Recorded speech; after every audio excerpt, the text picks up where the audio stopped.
All right. Good morning, good afternoon, depending on what time zone you're in. My name is Kai Deering, and you're watching On the Fly with Kai. Woohoo! It is September 23rd, and I got to tell you, we're in season 2, episode 39. And today I've got another treat for you. I love bringing you some of my best people that I know, that I trust, that I've worked with, that I've seen either what they've done. And then I like to give to my tribe tips, tricks, and hacks for entrepreneurs because let's face it, out there, sometimes it can be a lonely world. And if we can help you get a few things, dialed in to make your life a little bit easier, that's really what we're all about. And so you can also interact with us if you're watching us live. And if not, we'll make sure we bring all the comments on screen so you can see them. So today, I'm excited. I have known Christa Mackey, I kid you not, I think 20 years now. I literally have watched her grow up as an entrepreneur, really, really done some amazing things in her magnificent events business. And so I'm going to bring to the virtual stage here, Christa Mackey. Thanks so much for being on the show, my friend. I'm excited to have you. Well, thank you so much, Kai. I appreciate the opportunity and looking forward to it. Yeah, I met you and in another venture, and you were what they would call now, I guess, a millennial at the time.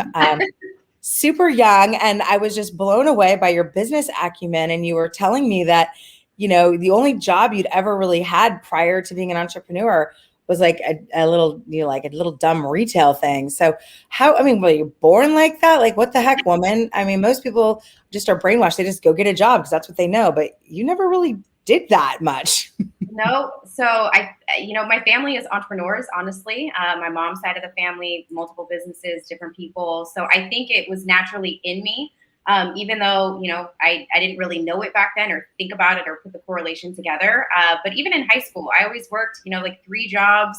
I like to kind of control my schedule. I actually joined a business when I was 17, and that was kind of like my first adventure into entrepreneurship, which led to the venture that you and I got in together.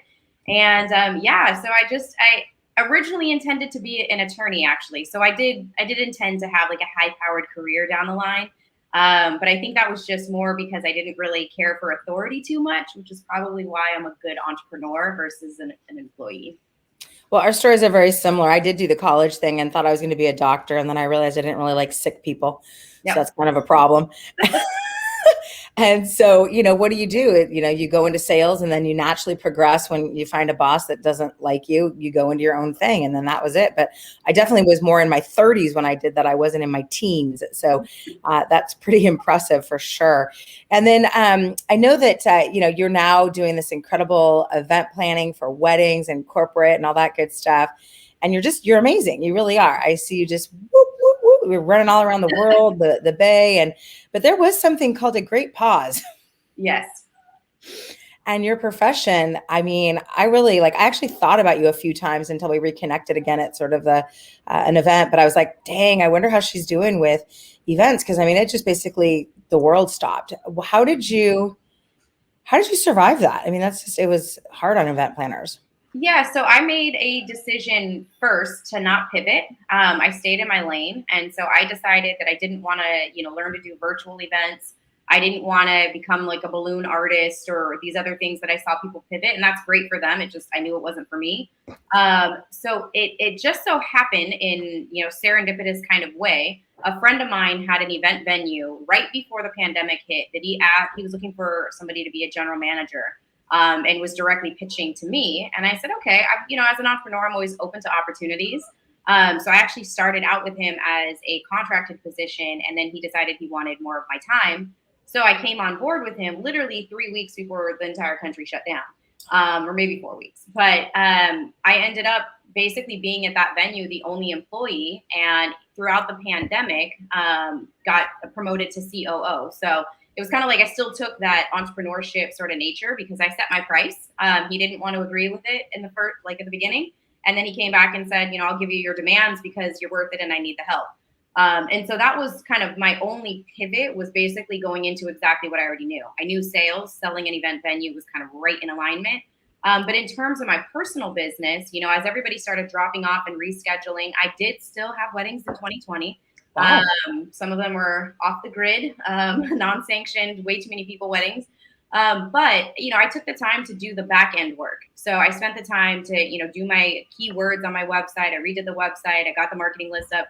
So I kind of, instead of, shifting my business into something I didn't want to do to survive, I sort of took that opportunity that I was given and used the income there to really help promote my company, which now is completely on fire in 2021. And it's either because we're out of the shutdown or the back end work or a combination of both. And so it all worked out for the best. So yeah, I ended up becoming an employee, which was weird a little bit. Your first job. I'm proud of you. Thank you. And rose all the way to the top, I know, went from employee all the way to COO. Pretty Yep. impressive. Well, I think those same skills, if you treat a job like you did a business and vice versa, right? If you're new, treat your business like a job, you're going to have success. It just depends on which way you're going to roll it. And I love that during the pause, you didn't pivot because you didn't want to do virtual events, but you took advantage of the time and worked on your business and in your business, which, sometimes we just got to do that. And I thought for sure during the great pause, I bought all this stuff to redo my bedroom. I thought I was going to be sitting around, doing nothing. And this was the busiest time I have ever been. Got a new ring, did some other stuff. I was like, holy smoke. So everyone's reality was really different. It was really interesting to see. But what kept you going during all that? Because it would have been, like you said, easy to throw in the towel, especially if you needed to make money and you weren't. I mean, where does that resilience come from? How do you find that? Because I think that's a big key to success in business, is not quitting when when it gets tough.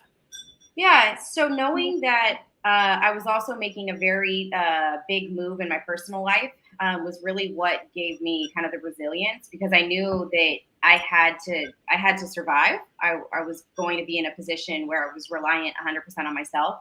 And so, I didn't have the time, not to knock anybody else's what they did during, the pause, but, I didn't have the time to Netflix and chill. And I didn't have the time to, sit back and not work out and these other things.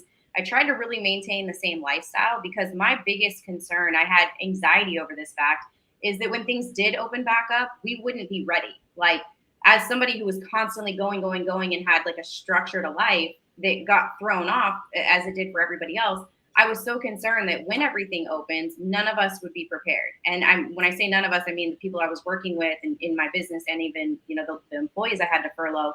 It was like, when it comes back, we have to be ready to get back into the right behaviors. And so I tried to never stop the behaviors.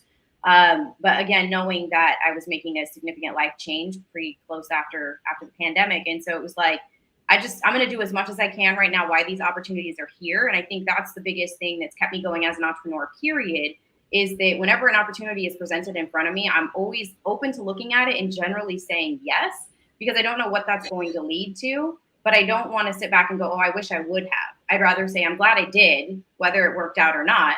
I'm glad I did versus I wish I would have. So like the job and all that stuff. Yeah. I think it's two schools of thoughts. One is, you have to learn to say no so you can focus on the main thing is the main thing. But sometimes if you say no, the concern might be you may not get asked again. Like in my company, when they ask me to go train on stage or do something, I'm always like, yep, because I'm afraid if I say no, they'll be like, won't ask you again. So exactly. Yep. Kind of a fine line there. You also said that in your business that you are really good at something, and it kind of surprised me because I wasn't sure how this fit in, but then it made sense to me after you said it. You said a quote that you're really good at creating somebody's authentic brand. And I was like, wait, what? And you said, yeah, through an event. So if people are not hiring an event planner and doing things on their own, what would be some tips to make sure that their authentic self comes out in that? Like, what are maybe the top 3 things they could do to customize it, to make it them, or maybe some questions they should ask themselves to make sure they come through on the event? Yeah. The first question to really ask, and this is what I ask every couple when I have a consultation, and they always kind of laugh because it's very untraditional wedding language, but I say, what's the intention of your wedding day? And they kind of go, well, to get married. No, it's more than that. Is it the intention to bring people together, to have a party, to have great pictures, to have this, surrounding of love? It's not just to get married and just, So I start that, and I because I have a corporate event planner background versus a wedding planner background, that question is the intention, and it goes across the boards of corporate and weddings, right? What are we here for? What are we trying to accomplish? And then the second question is, what's important to you? And so breaking that down, because a lot of times when I talk to people, they're like, oh, this is what's trending. Well, that's great, but is that important to you? Or tell me, I've never been to a wedding. What am I supposed to do? What do you want to do? And so this is where I really guide people in making sure that they're doing what they want to do and not just what the industry says they should do or what their parents say or, what, tradition says. And then the last thing is really coaching them on incorporating their own style into their wedding day. So an example is I had a couple I talked to the other day that, he's a Boston Red Sox fan. She's a Yankees fan. Those are two different dynamics. And, they kind of dropped that nugget on me. And I said, well, why don't we create like your little cookie party favor as like half Yankee symbol, half, Boston. She was like, oh my gosh. And I'm like, and what if you name the tables after like your favorite players from your team, if it's that important to you? And she was like, I hadn't thought of that, because traditionally you go table numbers, regular wedding favor. And so that's where I really bring people to the table where, when you see their wedding unfold or their corporate event or whatever, you actually can see their brand different than just any generic kind of wedding. And I think that's one special skill that I have, because a lot of times people are very cookie cutter, like this is what we do. And I'm very much like, we're going to go out of the box if that's what you want to do. Right. And I'll guide them in that direction. So I love that. And for those of you who are viewing, you're definitely welcome to ask some questions. So that's awesome. And I think I just think back to like some of the events, because I do a lot of events for my company too. But I think back just to our wedding, our intention was to just have it be where nobody's stressed out. Like just come, we did like a potluck. Like it was just, have some fun and let's celebrate. That was really what the intention was. That's really great. What's the most unusual swag or the most unusual wedding gift or wedding, what do they call those? Wedding favor? Wedding favors that you've seen or done? The most unusual one, which I couldn't figure out, is she gave everybody lemons, like an actual lemon with their name on it. It was almost like the place card was like a lemon, and the whole theme of the wedding was lemons. And it had nothing to do culturally. It was like a real full lemon. But I think the best one, if anybody is from the Bay Area or beyond on here, Ike's Sandwiches is one of my clients. A good friend of mine, Ike's Sandwiches. Okay. Ike's Sandwiches. For his wedding, we actually made custom blankets with a caricature on them for people, custom umbrellas with their caricature of the couple. Those were two really big and unique wedding favors that I don't think have ever been redone. They also had a like Yoda wedding cake or R2D2 wedding cake. So again, some very unique things they brought to the table. So that was probably my favorite one, because it's a keepsake. You always need an umbrella with somebody's face on it. Like, why not? I think that's great. So great ideas. Be memorable in your swag so that they'll remember the event. We talked to you about how there's a lot of people that say, and even in my profession, right? I'm a Legal Shield associate, but they don't really do anything. And then there's people in your profession that are like, I'm an event planner, but they don't really do anything or treat it like a business or do anything with it. So what is that about? And how did you treat it like a business and not like a hobby like some people do? So what's the differentiation in that? If you could put your finger on, why is it that I'm in a business, you're in a business, but there's people in our businesses that treat it like a hobby? What is that? I'm always curious about that. Yeah. I would venture to say that most people lack discipline and lack drive. And so that's really the difference. It's, you can cover yourself behind a title and live that, right? You can always be an event planner. You can always be a Legal Shield associate. Nobody's going to check your stats on what that means. That sounds great. Sounds big. But if you don't have the drive and discipline, then it's literally just a title you're throwing around. And I think it's an easy way to feel like you're doing something relevant. And you might do one or two things a year. You might sell one or two plans. You might do one or two weddings. But in my book, that doesn't really make you we are not the same. You know what I mean? And that's the difference there. And it's like, how plugged in are you? How involved in the industry? Just because you like the pretty things of a wedding doesn't mean you're a planner, doesn't mean you're a great planner. And so really my breakdown and kind of a pet peeve for me is that I feel like people do lack discipline. I will outwork anybody in any arena and guaranteed, right? But that's because I've created that discipline focus, because I don't want to just be, actually, I don't want to just be a wedding planner either, but I don't want to just be a wedding planner. But if I'm going to do it, I'm going to do it the best versus just doing it. And so there's different drive and determination. And I think that probably goes back to, what books you read, what people you associate with. if you're around people like, and on this topic, pet peeve of mine is when people say, oh yeah, I have a business. I'm like, what's your business? They just have a title. I'm like, what do you do with it? Well, this is what the concept is. How much money have you made? Well, I'm waiting to get my website put together. Okay, so you're going to wait to make money till you invest money into a website without knowing you can make money. And it's like, that's a backwards approach. Build your website first, make $1 so you know you actually did it, and then go change it later if you want to. But it's like a lot of people will make an LLC, create a business title, join a company just to say they have a business, but they've never made a dollar at it. So you don't have a business, you have an idea that it hasn't flourished yet. And guaranteed, if you talk to them, they'll give you an excuse why they never started or why they haven't made $1 yet. And to them, it will be completely logical. To anybody that runs a business, it will be completely illogical. And it's funny that you said too, because I know we are a culmination of the people we hang out with, right? The books that we read, the classes that we take, and you're a student as well. Like, I mean, I am constantly reading, constantly taking classes. I'll spend $10,000 to $20,000 a year on my education every year, because I feel like it's important to stay on top of it. So I know you have all of these certifications, CMP, what in the world are all of those? And how important was that? Because you're always going to school. I was like, girl, you just graduated again from what? What is this? I'm like, yeah, so I did. I did my undergrad. I did my master's. I went on to get my CMP, which is a certified meeting professional. It's kind of a big deal in the industry. There's only like 10,000 people that have the certification across the world. And then CWP is a certified wedding professional. So these are, and then I forgot to put, I'm a CITP, certified incentive travel professional. A what? A CITP, a certified incentive travel professional as well. But education to me it's very important, because if we're not growing, then we're stuck. And so yes, personal development, absolutely. I read 10 pages a day still. And, with these certifications and everything, it's for me, right? None of my clients have ever asked if I have like a master's degree in it. Well, actually one client, and that she thought that was really great that I did. And it's like, I did it because I wanted to make sure I was the best that I could be. And, constantly growing. Like I don't have a TV in my home by personal choice, just because I don't care what's happening out there. I'd much rather, listen to Brene Brown on YouTube or something, or an Oprah interview. Again, constantly growing, because I never know what I'm going to get that I'm missing.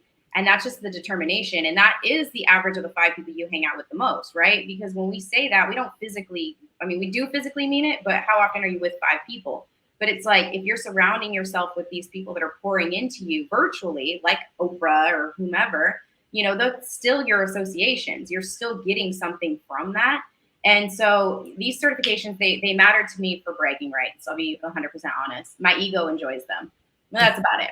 Yeah. Well, I know that you are into personal development, and I think that's a great differentiator as well. And so am I. And so you said you have a really regimented morning routine, and I'd love for you to share that with folks, because maybe you're a budding entrepreneur not having the success you want. Maybe having a good morning routine might just be the switch that you flip that changes the whole business. So what's your morning routine? I wake up every day at about 5:15, 5:30. I make a cup of coffee. I sit down. I have a scripture reading. That's from my mother. She sent it to me, so I do it because she sent it. But I have a scripture reading, that I do. And then I have a gratitude journal. So I try to write down 3 things that I'm grateful for that day. And on days when I'm like, I wake up wrong, I'm a little bit off, I'm a little bit, we all kind of have our funky nights. When I sit down and do that, it puts my mind in the right perspective, because then I'm refocusing on positive. I do read 10 pages of a good book, sometimes a little bit more. But I try to start there before I start anything else. When it comes to social media, I do post on my personal business at around 6 a.m. usually, just because I can get it out of the way and, knock it out during that quiet time. My personal account, I post a quote and then I shut it down. I'm not interested in scrolling in what others are doing. And so that's kind of part of my morning routine to get right. And honestly, once you have that set routine and it throws you off, like I travel a lot and I can tell the difference when I don't start that way. And it's like, I'm very dedicated. My friends even know, like, please don't call me before 6, because I'm having coffee, reading my book and trying to get centered. And when things start to get off, that's the way of recentering. I'm not big on like meditation and yoga. I also do that stuff, but that's not part of, the morning routine. Lately I took up boxing. that is a whole other level of a routine because I go at 7 a.m. And the days where I'm getting physical that early, like those are killer days. Like I'm killing it on emails and callbacks and just energy, the whole thing. So that's something I recommend to people, to set a disciplined plan, but also incorporate some exercise, some energy in there, because switching that up and getting it going quickly not only is beneficial to your health, obviously your metabolism is higher and faster, whatever, but just for your energy throughout the day, and the will to keep going. You start early with that stuff. Oh, and I take vitamins every day. I have a whole situation of vitamins. So A situation. yeah, it's like 5 different containers. Most of them are gummies because I'm kind of like, I don't really like the horse pill type of stuff. But yeah, got to line that up. I know. I have a whole shelf full, and I'm trying to figure out, like, I'm sure I'm not, like, it's wasted because it probably excretes. I'm not taking it. So I'm trying to figure out, like, how to be more efficient with that, because I'll spend hundreds of dollars on that every single month. So I'm working towards that too. I'll let you know if I come up with anything. But what are you reading right now? So what's the book right now that you're reading? So I am reading Michelle Obama, Becoming. I was looking because it's right behind me. I started this book, and honestly, it's not my favorite type of book. There is personal development within it, but I've had to find that I have to pull the pieces. So not my favorite, but I'm also not a quitter. So it's like I said I was going to read it. Now I got to finish it. Honestly, after that, it's a book with a bad word in the title, but it's Un-F Yourself is the next one that is coming up. A friend suggested that I get it, and it's like a whole series. There's 3 books in the combination, and so the premise, I think, has to do with like entrepreneurship, of like kind of getting out of your own way. So I take something from everything, but I'm pretty big on the books. I know. I looked at my library and I'm thinking to myself, we better never move, because like that is a lot of books that I don't have to move. Yeah. And we also talked about, like, I think part of the success that I've experienced is definitely because, I mean, I network like crazy, which is where we reconnected again. I saw you networking and I was like, oh, how'd you survive that? And I said, you need to get on my show, girl. Yep. So talk about the power of networking and what that's done for you and your business.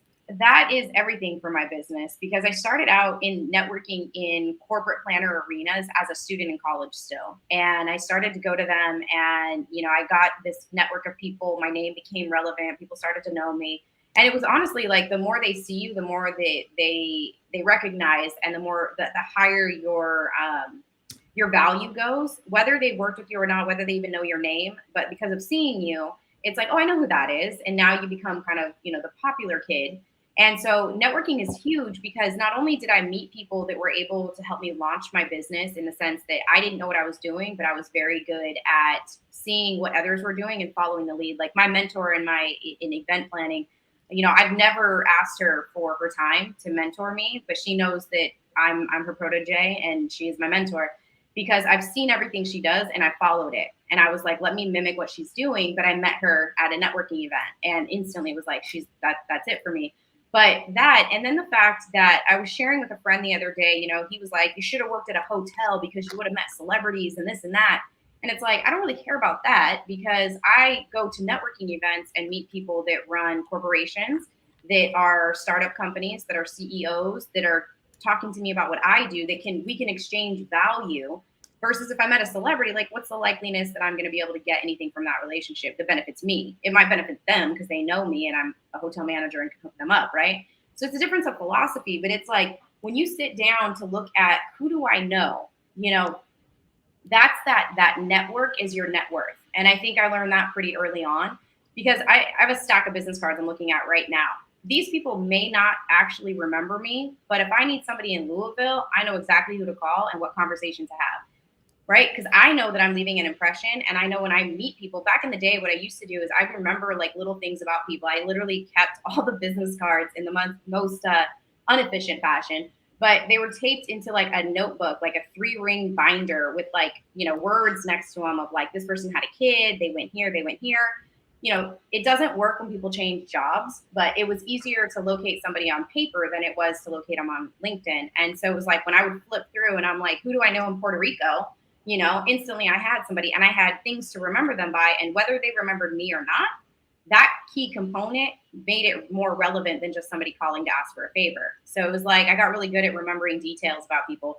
I'd say that's one negative about the pandemic is that totally screwed up my memory. Like I see people and I'm just like, ooh, don't remember. And it thinks because we're not around them, I got to like redo that, brain muscle. But yeah, so networking was huge, and still is. Like people that know my name, I have no idea. Like it resonates in the industry, and it's like, cool, just out here doing me. But I've been talking to you all for 8 years now, so of course you know who I am.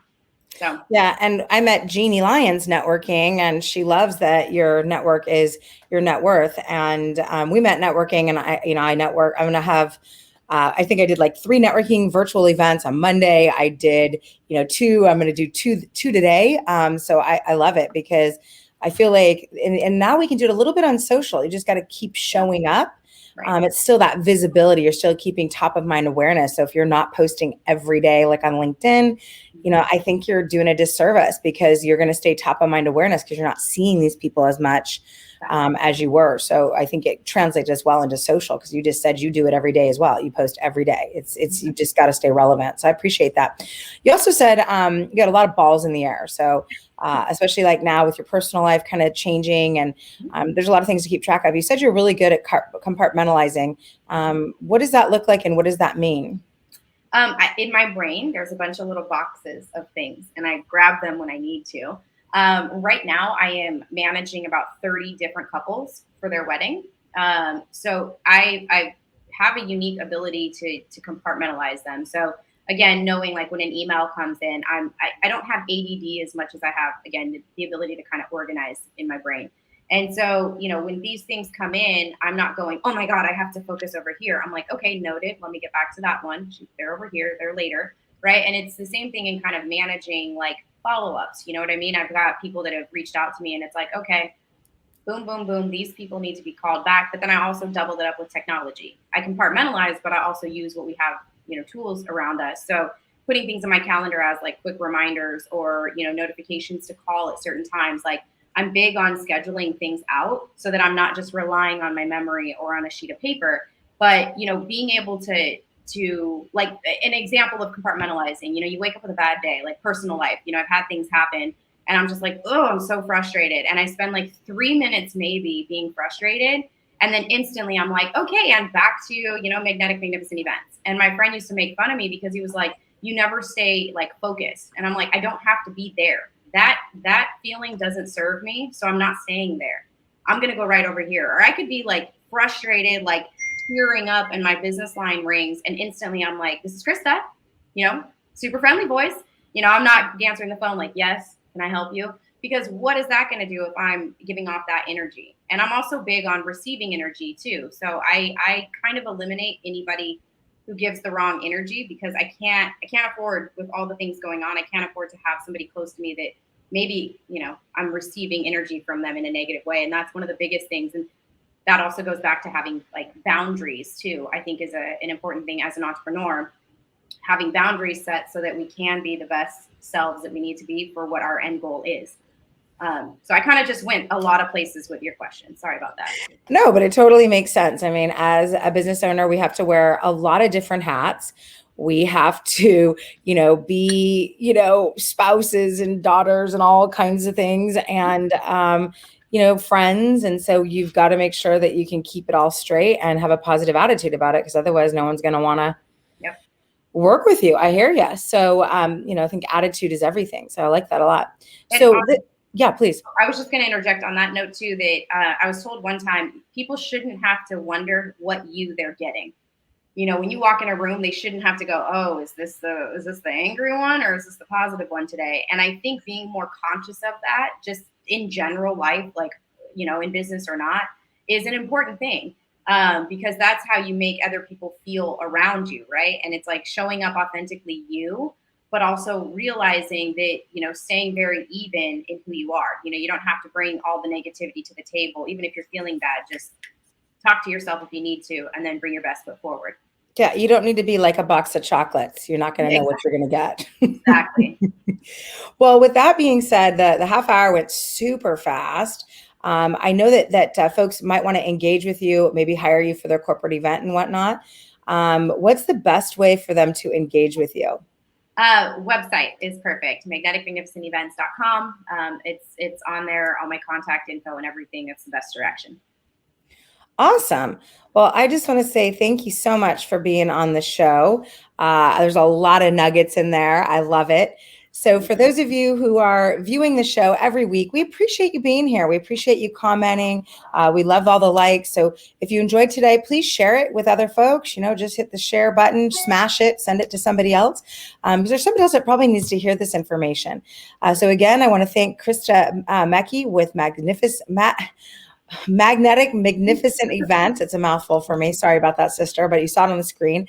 Yep. And we're going to see you back here next Thursday, 10 a.m. Pacific time, all time zones in between. We're going to bring you another great interview with tips, tricks, and hacks for entrepreneurs. And I'm actually going to be in Phoenix, so you'll probably hear from one of my colleagues live. We're going to do the show live out there without our little backgrounds, just chilling like a villain, having some fun for our international convention. So thanks again. Take care. Take charge. Appreciate you, Christa. Bye, everybody.